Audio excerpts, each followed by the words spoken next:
If you guys don't know who we are, I don't know what to tell you. Welcome. Aside from, hello, you must be new here. Welcome to the channel, everybody. Alright, so tonight is going to be our, specifically tonight, is going to be our vlog of Jack Ryan, Shadow Recruit. The first hit of January. Yeah. So, first of all, I think one thing to cover before we start going into the movies is, since there have been previous Jack Ryan films, and there have been previous Jack Ryans, what's your history with it, Alex? My history's pretty limited. I've never really read any of the books. I think the only Jack Ryan movie I've really seen is The Hunt for Red October. Okay. Which is, of course, widely regarded as a classic. And you said you read all? I've not never read any the of the books. Okay. I'm not knocking Tom Clancy or anything. I've just never read his books. Well, Tom Clancy, rest his soul. So you've only seen Hunt for Red October. You haven't seen the Harrison Ford ones, or I've seen the Harrison Ford ones like in part whenever they're on TV. I might like see. They'll probably be like 30 minutes in. So yeah. You know, That's kind of the problem. A little bit of Patriot Games, maybe a little bit of the Sum of All Fears, but never really sat down and watched them. Okay, and you have seen Hunt for Red October all the way through. Yes. Did you see the Sum of All Fears? Like I said, The Ben Affleck? Like I said, I didn't see the Sum of All Fears. With the Ben Affleck and the Morgan Freeman. I just love the concept that Morgan Freeman was in it. But my history with it is, I'm kind of where you're at. I have not seen the Harrison Ford ones, which a lot of people told me those are like the best Jack Ryan ones. I have seen Hunt for Red October, and I have seen Sum of All Fears. So I have at least the scope of Alec Baldwin and Ben Affleck to work with. And now we have Chris Pine. So, first of all, let's kind of just go into the story here. This is supposed to be, I don't know if this is the actual, because I haven't read the books either, if this is supposed to be an origin story, or the origin story for Jack Ryan. I'm going to assume it's a origin. It's definitely probably heavily retooled, because it's not, I don't think this is based off of any specific Tom Clancy novel. Any Tom Clancy fan who says differently, we would love to hear it, but it doesn't seem to me like it would be. I kind of wanted to go look up the plot of the first book just to see if it mirrored it.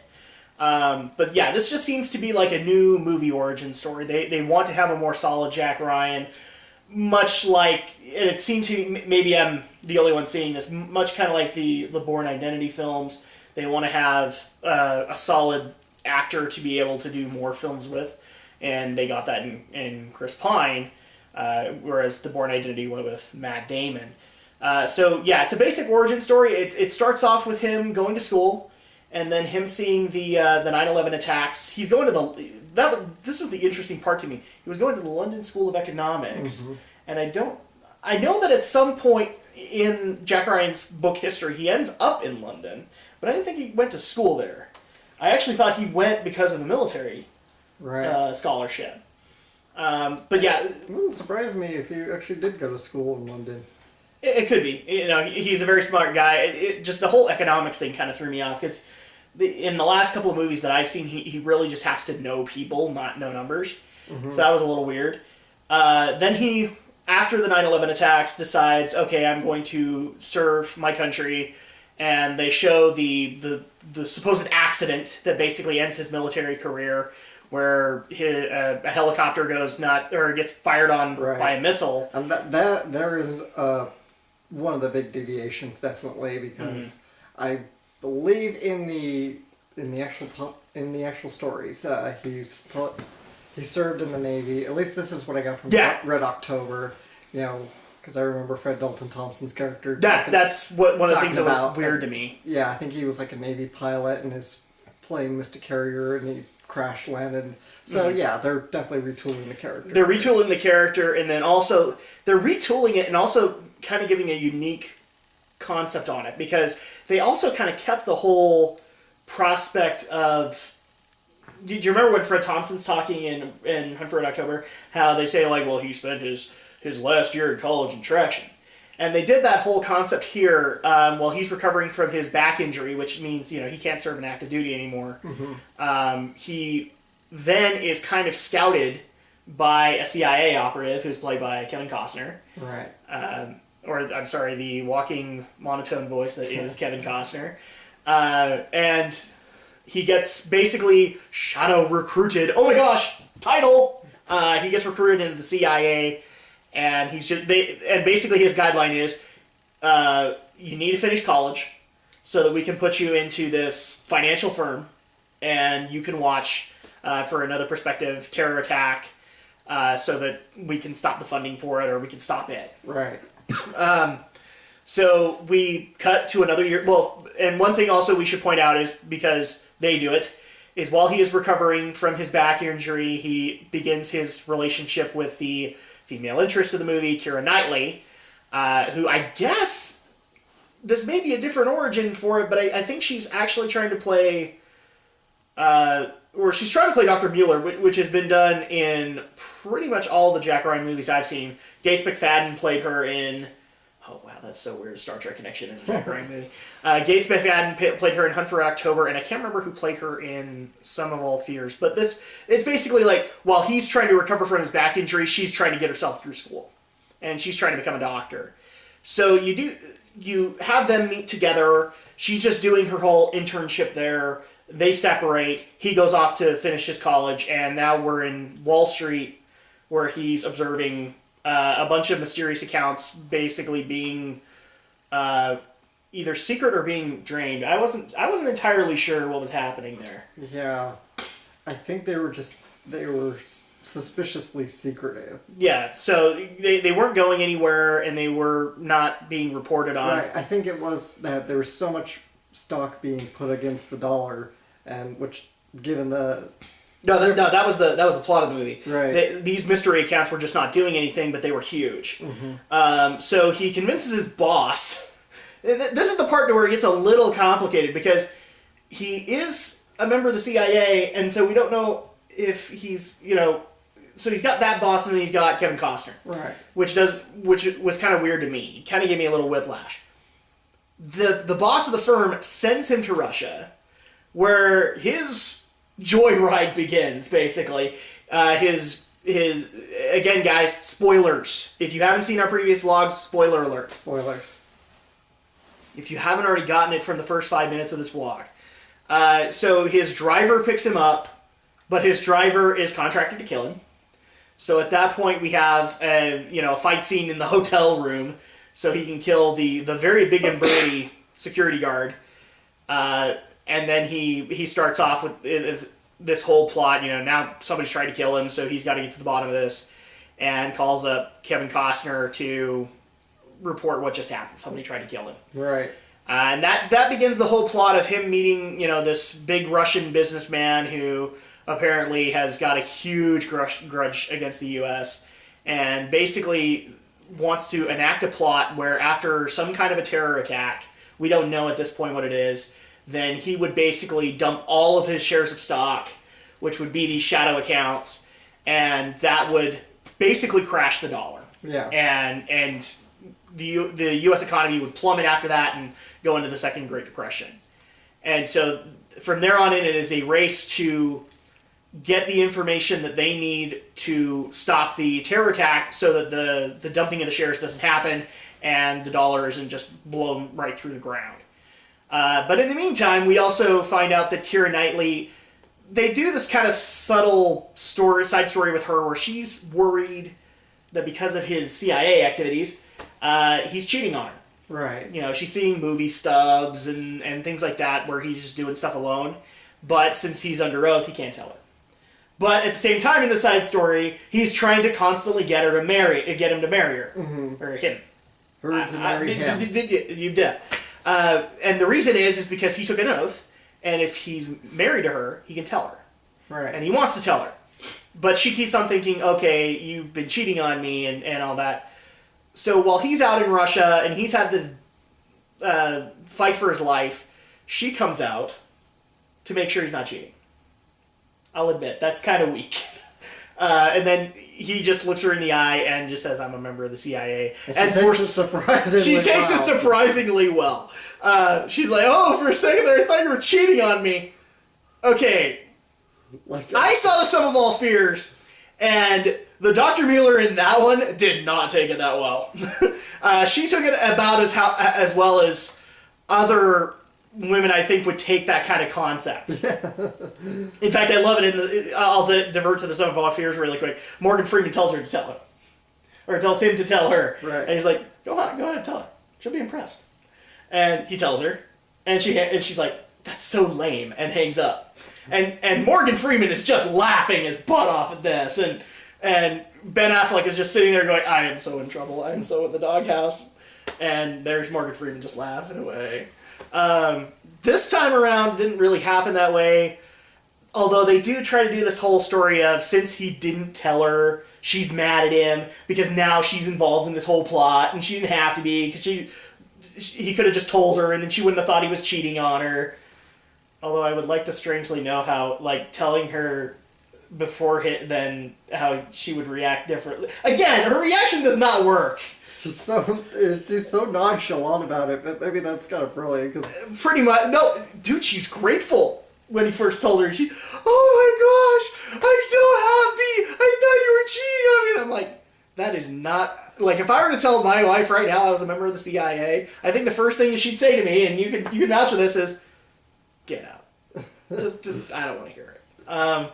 So that was kind of unrealistic, but I did like Kevin Costner's whole deal to it, which was basically, could you just give us a moment? We need to talk this out. No, this is not couples therapy. Yeah, exactly. This is geopolitics. This is geopolitics, not couples counseling. Yeah, that's... We had 8 minutes to go over this, and you've now wasted 4. Can we please use the remaining 4? So, I will say, I kind of like Kevin Costner, how he did that.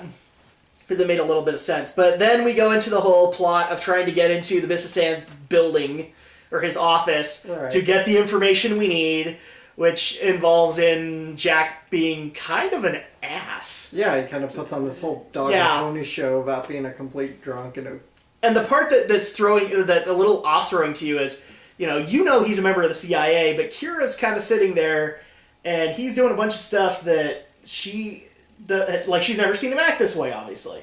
And so she doesn't know whether to believe him or not. He starts, drinking heavily and things like that. And so she's the only part of it that I'm just like, okay, you do know this is an act, right? You do know that he's just trying to get to a point where he can go and do his job, be Jack Ryan. And Kira was the one that was kind of unbelievable, is that she was like, do I trust him? Is he cheating on me? I don't know. I always just took it like she knew it was part of that she was playing her role in this whole theatrical charade. That might have been. I didn't really think like she was doubting him, but more just playing her part straight. I think they did kind of try to hint that she was doubting him, because they did that whole before then. They did the scene in the limo where she didn't want to wear the ring. Well, if you recall, you probably missed it because it was right when he was running and chasing after her. Mm-hmm. Kind of getting ahead of ourselves, but so basically later she gets captured. Yeah, she gets kidnapped because they figure out that he was behind it, that he broke into their building and stole their information. So they take her hostage, and he's chasing after her, and a pretty good chase scene, actually. Yeah, and of course along the way he's talking on the phone because they got a tracker on her, because that ring is the tracker. And he said, well, yeah, we played it up for the driver so I could get the ring on her. Mm-hmm. So I think that was part of the act, too. Okay, that might be the case. That might be the case, because I just thought it was because she was pissed at him, and he was kind of pissed at her, and we were still dealing with the whole geopolitics, not couples counseling moment. Yeah. So yeah, she gets captured. She's basically used as a way to get the information back. Jack eventually does get to them, does kind of finish things up, and then realizes, okay, the problem is that the plot is already enacted. Mm-hmm. He's got to be Jack Bauer now. And so they fly out to the U.S. to try and figure out, okay, how is this happening? And in between all of this, we're subtly kind of brought into it, like most Jack Ryan movies do, where you find out the Russian operative that is in, I think it was in Dearborn, Michigan, mm-hmm. And just kind of being a sleeper agent, and then he gets activated. He goes all the way out to Pennsylvania to redesign a van that he's stolen, and then heads over to New York, basically to blow up the building that Jack works in, which is right in the middle of Wall Street. Mm-hmm. So it then becomes a whole concept of 24 that I don't think we can cover everything on. Yeah, it's chase scene after chase scene after chase scene after fight scene after fight scene. Obviously this is just, it's 24 with the pacing just jacked out. Yeah. So at that point, Jack saves the day, and then gets to have his romantic moment with Kira. They're okay. They don't really give any kind of closure to that aside from this is the way it's just got to be. Yeah.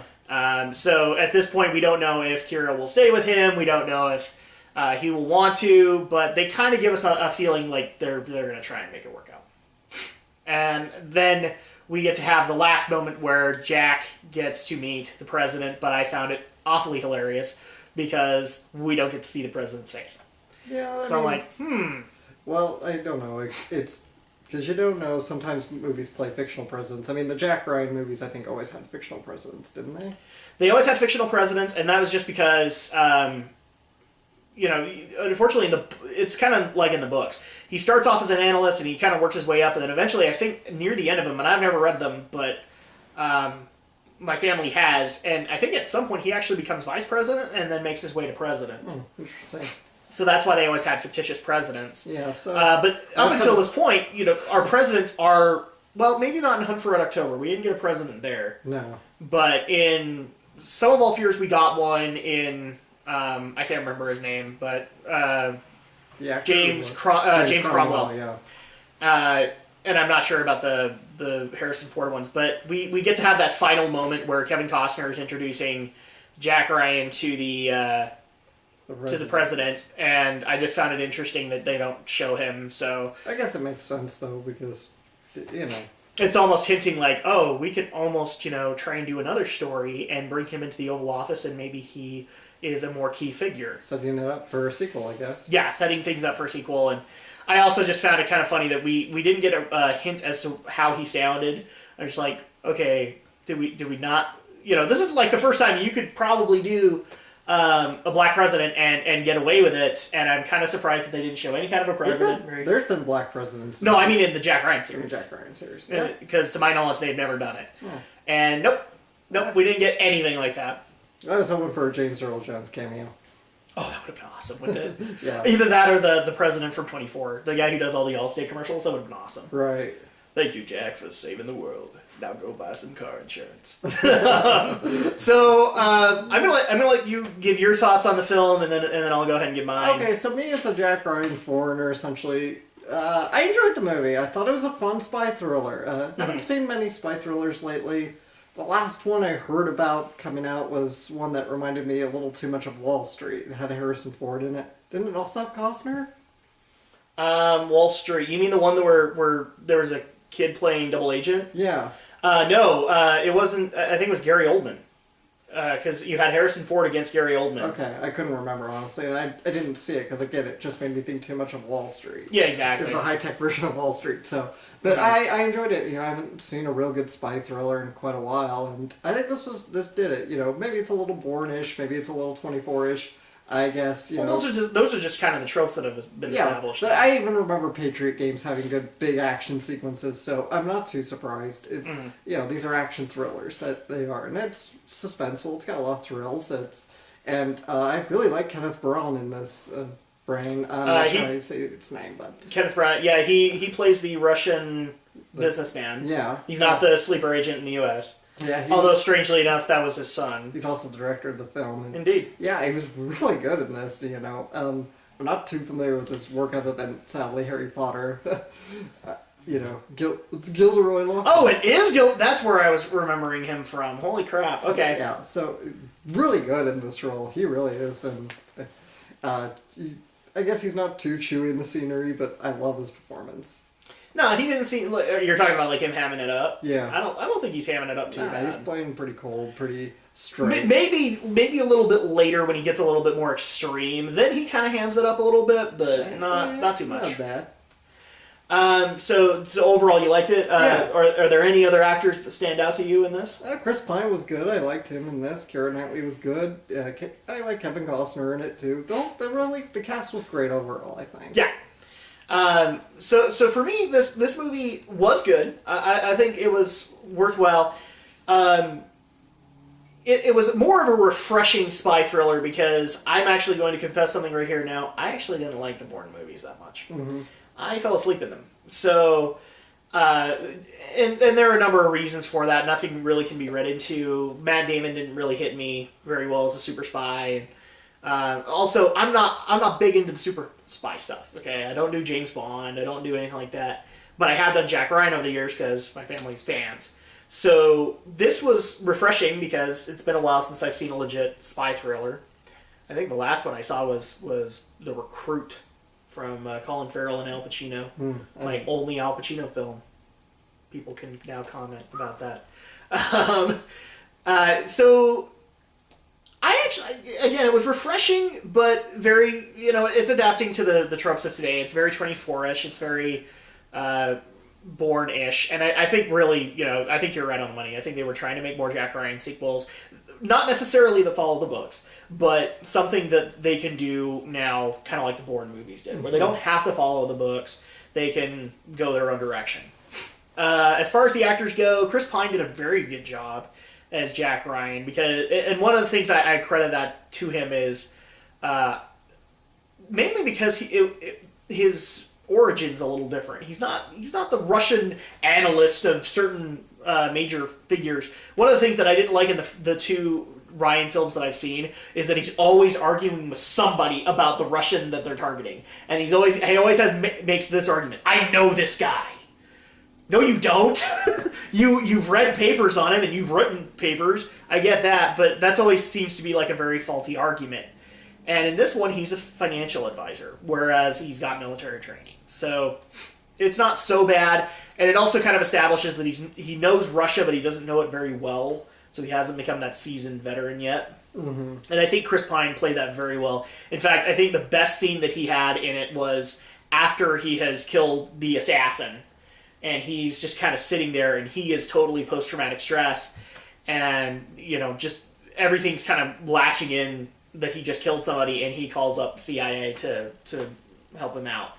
And all that entire time, you can tell just through the emotions in his face. This is a big deal. What on earth am I going to do? I can't go back to my girlfriend because she's in danger now.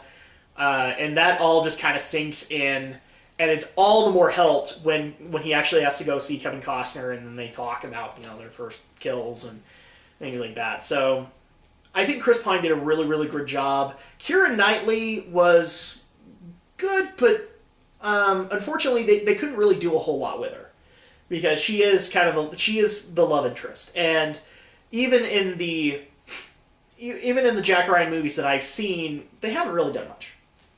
Gates McFadden was on screen for like 2 minutes. And the other one was there for most of the time, but, that was kind of the storyline for it. So, I don't really have a complaint about Keira. I think she did very well with what she had, but there just wasn't a whole lot of character to do with. Okay. Kevin Costner,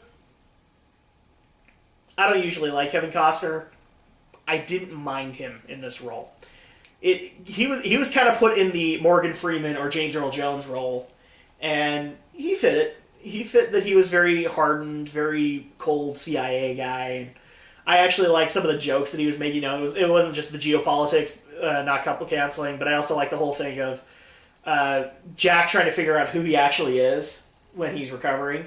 And he's just like, "Who are you? I don't get it. Are you Department of Treasury or are you whoever?" He's like, "That's really funny, Jack.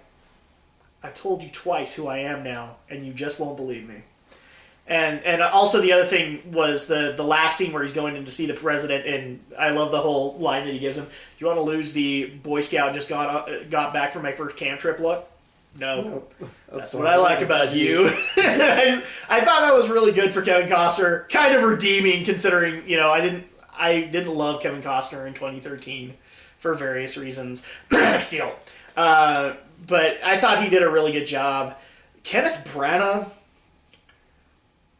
I liked him. I thought he played Cold Hard Russian very, very well. Yeah. The only time where I think he kind of hammed things up is that he is so pissed at a given point that he's lost all this information. He has Keira Knightley, and he says, "Oh, Mr. Ryan, I need back my information, and if you do not give it to me, I will take it. And he brings out a light bulb, and he's going to do a torture technique. And the way that he's doing it, you can't tell what he's saying, and I think there's a reason for it, because I don't even think he knows what he's saying.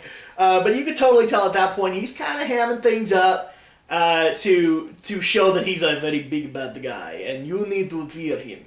But he had a lot of really great moments. I like the fact that he was trying to woo Keira Knightley in the restaurant. Mm-hmm. They were trying to fill his character with that.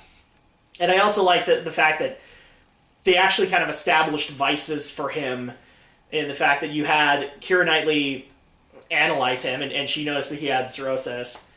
And also his chief of security in Russian is like sitting there going, all the same vices: vodka, vanity, and women. Mm-hmm. Your son would be ashamed. And that's when he snaps. And then he shoots his security chief. Pretty much. Well, they kind of give the inclination that the security chief didn't say that to him, but he was saying it to himself.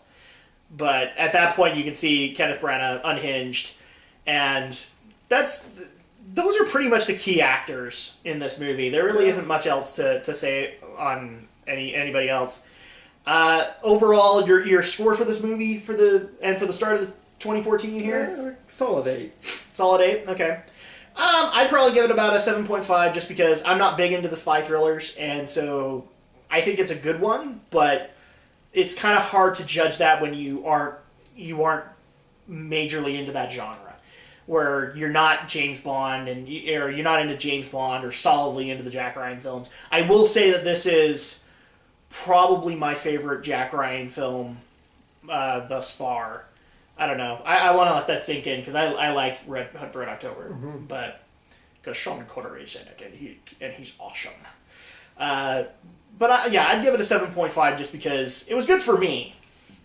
But it's hard to judge when you haven't really seen a whole lot of spy thrillers. But yeah, that is Jack Ryan Shadow Recruit. And before we take off again for this, we did want to get into a little bit of Oscar season. Yeah, we're in...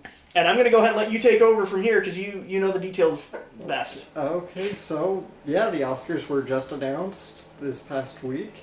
A lot of nominees up for grabs. And yeah, I think we have 9 Best Picture nominations this year. 9, yeah. And I'm trying to think, there's been bigger years than this, hasn't there? No, I mean, what do you mean in terms of big years? I think we've had a year where there was like 10. Yeah, we've had a couple of years where they've 10. They've kind of changed the rule over the last year or so. Yeah, that seems kind of weird. It's like if you get, I don't know how to explain it. It's like if they get so many submissions, then they will nominate so many movies versus if they don't. Mm. The Academy's rules are a little weird. I don't totally understand them myself. Yeah. So shall we go over some of the ones that we're excited for? Or? Yeah. Let's. So Best Picture, Gravity. That's of course my choice, but I don't think it's gonna win. Yeah. Great movie, technically great movie, of course, but I think it's gonna lose to 12 Years a Slave. Could be. Yeah. Do you have a favorite? Here's the thing with me in the Oscars. Unfortunately, the movies that I think should be nominated usually never are. Mm-hmm. So, like, where I would like to see Pacific Rim get some recognition, it won't. In fact, it even got snubbed for best visual effects. That total snub, and generally pissed me off a little bit. Any blockbuster action movie is generally going to get at least some of the techie nominations. Yeah, and Pacific Rim got none. Yeah, totally. And I don't know if that was a snub to Guillermo or the fact that the movie didn't do very well. And frankly, I think that's crap. Well, a lot of Oscar-nominated box office, they're pretty weak in their box offices because they're smaller films. They're not the huge crowd draws, which I guess Screen Actors Guild likes them. That's why they get nominated. SAG likes them. The rest of the Academy likes them, and it's not totally a noble thing after all. I mean, perfect example here is like I never saw the movie, and I don't think you ever did either. But Captain Phillips, I heard got panned. I heard it was just bad. Yeah. And it got like how many nominations did it get? I haven't counted, but man, Captain Phillips is up for a lot of awards. Seriously. And so at that point, it's more like Screen Actors Guild, just like, oh well, it's Tom Hanks, so we'll do it. Even Tom Hanks isn't nominated. Yeah, that was the other thing that was kind of surprising. I think Hanks was nominated for a Golden Globe. I have not checked the Golden Globe results, actually. That would be interesting to find out, because I would like to see if he won it for either Captain Phillips or for Saving Mr. Banks. Saving Mr. Banks, total snub. Yeah, it did get snubbed. It has one nomination for score. And, my God, snub for Tom Hanks, snub for Emma Thompson, snub on the screenplay, snub on picture. And pretty much. You know, this is why in a lot of cases I can't get into the Oscars, because it really just seems like... Because the other thing that also kind of bothers me, and don't get me wrong, I have no problem with international film at all. Like, for example, Hayao Miyazaki got nominated for The Wind Rises in Best Animation. Mm-hmm. I have kind of a problem with that, because there is, at least to my knowledge, there is a Japanese equivalent to the Academy Awards. Yeah, the words of the Japanese Academy. Yeah, exactly. There is a European Academy, and so why are we submitting them? That's kind of my beef, because in a lot of cases those movies do get favorited by the Screen Actors Guild, and I have no problem with trying to bring in prospective European and Japanese talent. My problem is that means that American developers get the shaft. Now, in a lot of cases, you can make the claim, well, Guillermo still wouldn't qualify or Peter Jackson wouldn't even qualify because he's New Zealand. Okay, but at the same time, you're not... I mean, at least visual effects, guys. Pacific Rim was great in the visual effects department. Yeah. If anything, you can have whatever beefs you want with the movie. That's fine. But the visual effects were stunning. Especially in the fact that nothing had been done in a movie format or done well up until this point. So that was a little frustrating to me. I was, however, happy that Into Darkness walked away with a visual effects Oscar, but we should say nominated. It hasn't won. It walked away with a nomination. I also was kind of happy that with a few of the animation nominees, but I do think Frozen's going to walk away with it because you're exactly right. The Screen Actors Guild snubbed Disney and Tom Hanks and Emma Thompson, but they've got to make it up to Disney now by basically making Frozen. Disney's got the campaign power behind them. Animation category is it's pretty much its usual bullshit self. I'm sorry, but you got the Croods and then DreamWorks. How on earth did that movie get nominated? I really want to know. The Academy, I guess, loves Chris Saunders because Chris Saunders won for How to Train Your Dragon. Well, here's the thing though. That's great and all if he got nominated for How to Train Your Dragon, but again, everywhere I never saw the Croods. Why? Because everybody around me was saying, don't go see the Croods. Yeah. It is absolutely horrible. It is as bad as freaking Turbo. I see. I was like, no, I'm not going to go see it. And same thing with Pixar. I didn't go see Planes. I didn't go see Monsters University, but that was just because of time. Oh, thank God. I'm so happy Monsters University got snubbed. Because that's just really Pixar. That was so unnecessary. Well, but at the same time, Disney and Pixar, so Frozen's there. So they probably just looked at that and went, well, we can nominate Monsters University, or we can nominate Frozen, and we're going to go with Frozen. Yeah. Kind of thing. Just kind of, put Pixar in their place. But the Croods, seriously. Despicable Me 2. That one I'm at least that one I'm okay with, because it was actually better than the first movie, especially in its themes. Okay. Right. And then you also had Studio Ghibli with The Wind Rises and Disney's Frozen, and then we also had a European version of a French animated film, which I'm convinced either the French film will win or Frozen. I'm saying Frozen. I know it's French, and I know the Academy does love some foreign artistic taste, but I think Disney's still got the marketing and campaign power behind them for the Academy, and and here's the thing: the Screen Actors Guild, a lot of those actors have worked for Disney for a time. Yeah. And I'll bet you that if things go the wrong way, Disney is gonna let them know. And as far as the animation category goes, of course, being the wide-eyed idealist, I was really, really, really hoping for a triple whammy of anime this year. As unlikely as it was, I knew it was completely unlikely, but I was hoping for a triple whammy because we had 3 different anime submitted this year. Mm-hmm. One, of course, was The Wind Rises, which is nominated, so good for that. Yeah, Miyazaki, that was kind of a given. The third Monica Magica movie, and Production IG's A Letter to Momo. So, I'm a little surprised and disappointed that Funimation didn't at least try to run The Wolf Children for the Academy. That was really bad on Funimation's part. I mean, okay, yes. Yes, the it's Academy. Super unlikely that.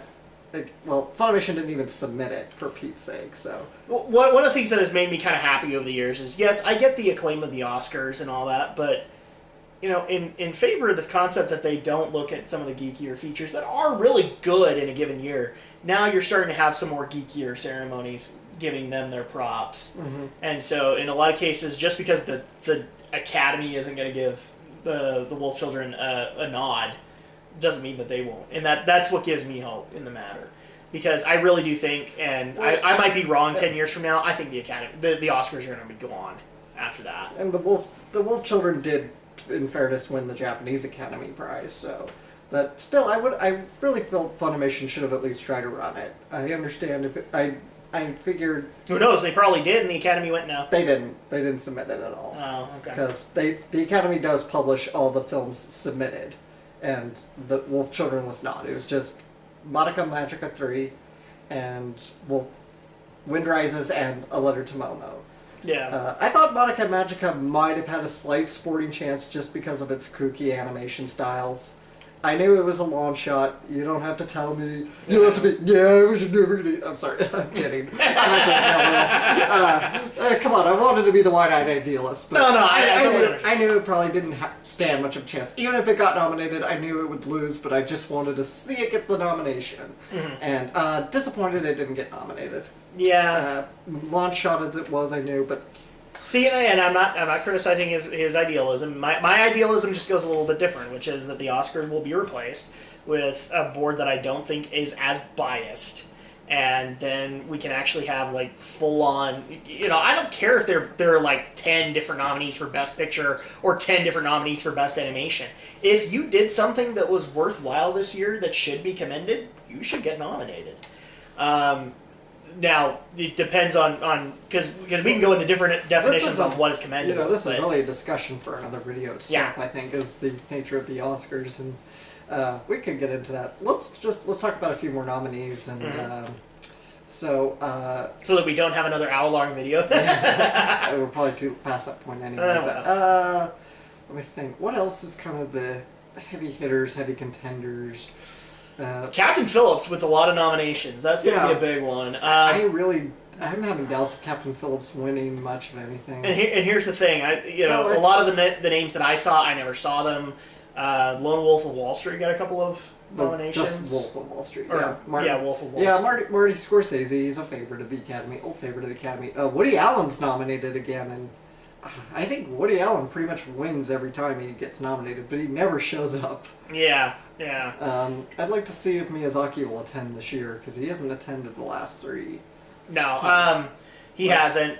Last 2 years, I should say. But the other one that got a lot of I'm trying to think of the names that actually got a lot of nominations. 12 Years as a Slave. 12 Years a Slave, yeah. That one got a lot of nominations. American Hustle. American Hustle. Yeah, that one's pretty popular this year. Mm-hmm. That's quite critically acclaimed.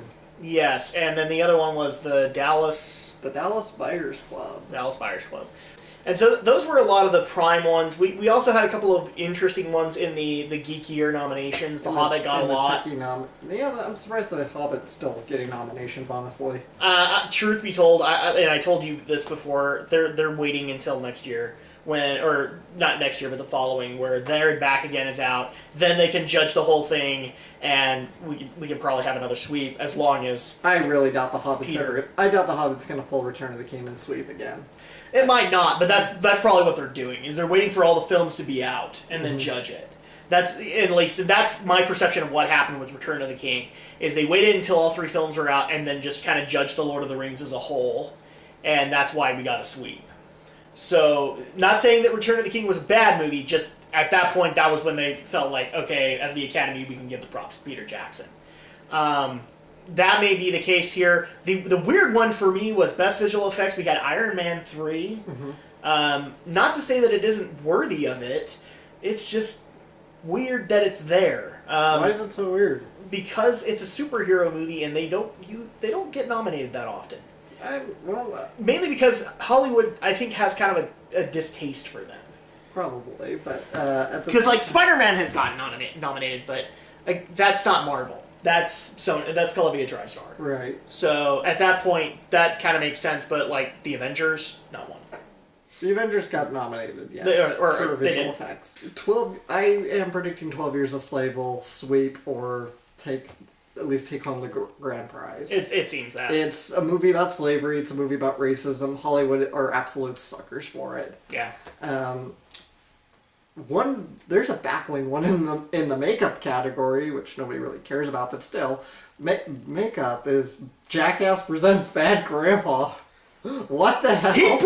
Alex brought this up to me, and I'm just like, what? I've never seen it, but I guess they're just I guess the grandpa. I guess it could be that like maybe there's some really nice old man prosthetic makeups. Who's the guy from Jackass? Johnny Knoxville. Uh-huh. So maybe he named a film company Jack. I don't know, but Bad Grandpa, really?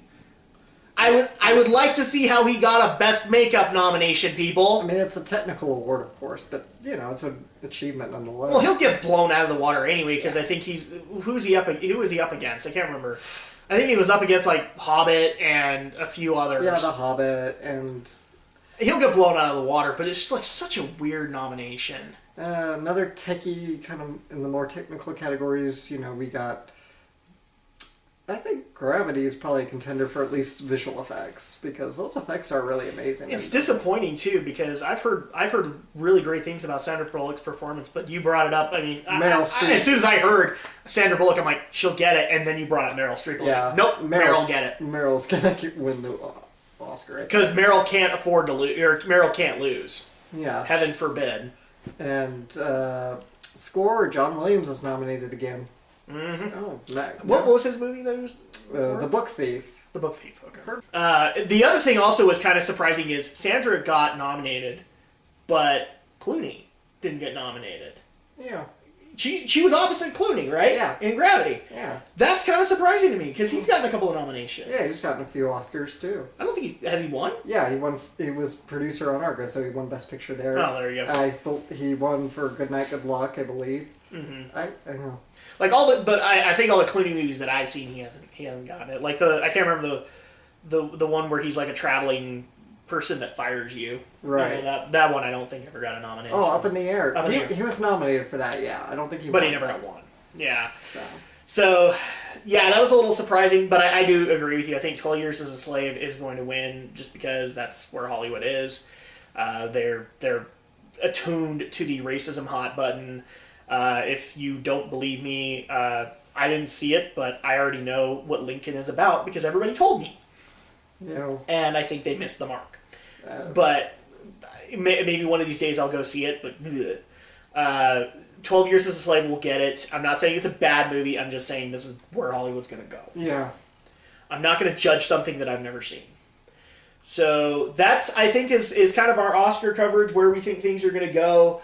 Frozen will probably walk away instead of Miyazaki. Miyazaki won't care. Because he's not going to retire. Of course not. No, he's going to retire, and then 6 months he's going to get so sick and tired of retirement, he's going to come out of retirement again. So we rambled enough in this, so we're going to go ahead and wrap it up before we go on more tangents. Thank you for joining us for this video of Jack Ryan, Shadow Recruit, plus our little Oscar spiel. So join us for the next vlog. We don't know when that is going to be, but that's probably going to be the one. This is probably going to be the one for January.